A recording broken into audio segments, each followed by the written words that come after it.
আমিন বলতেছিলেন।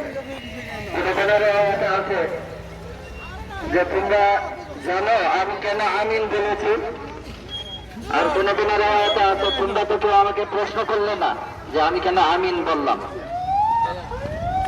বা কোন রায়তে সাহাবায়ে কেরাম তখন তারা আরো করলেন যে আল্লাহ রাসূল সাল্লাল্লাহু আলাইহি ওয়াসাল্লাম কোনদিন তো এমন দেখি নাই, আজকে যা দেখলাম আপনি কেন আমিন আমিন আমিন বললেন।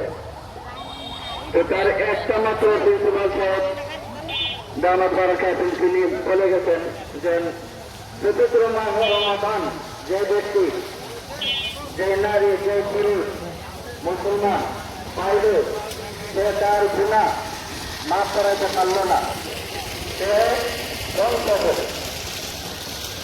তখন ইসরাঈল আমিনের কথা বলার পরে আল্লাহ নবী মুহাম্মদ রাসূলুল্লাহ সাল্লাল্লাহু আলাইহি ওয়াসাল্লাম বলছেন আমিন।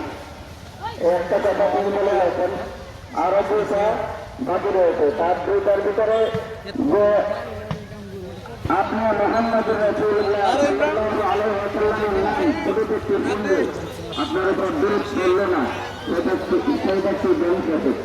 তখন নবী মুহাম্মদ রাসূলুল্লাহ সাল্লাল্লাহু আলাইহি ওয়াসাল্লাম বলছেন যে আমিন। এরপরে বললেন যে কোন ব্যক্তি তার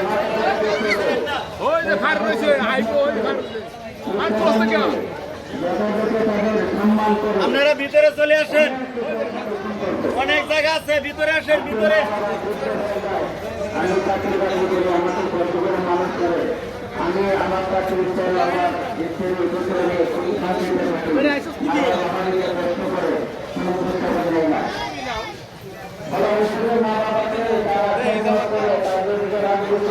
করতে পারলো না, ওই জাহান্নামী জাহান্নামী।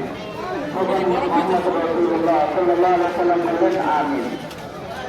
তো আমরা শুনতে পারলাম যে জাহান্নামী হওয়ার জন্য এই যে তিনটা স্তর বলা হয়েছে, এটা কিন্তু আপনারা বলতে পারলেন না যে এটা হাদিসটা সঠিক না, কিন্তু হাদিসে অনেক প্রচার দেখা হচ্ছে।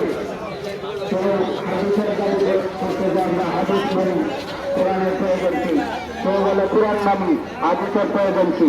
এক একজন এক একটা দাবি করে সমাজের বিভিন্ন ধরনের মাসআলা, বিভিন্ন ধরনের মত আমাদেরকে আমাদের সামনে পেশ করা হয়, কিন্তু এই হাদিসটা কেউ বলতে পারবে না যে এটা দুর্বল প্রয়োজন বা এটা জয়ী পর্যায়ের হাদিস।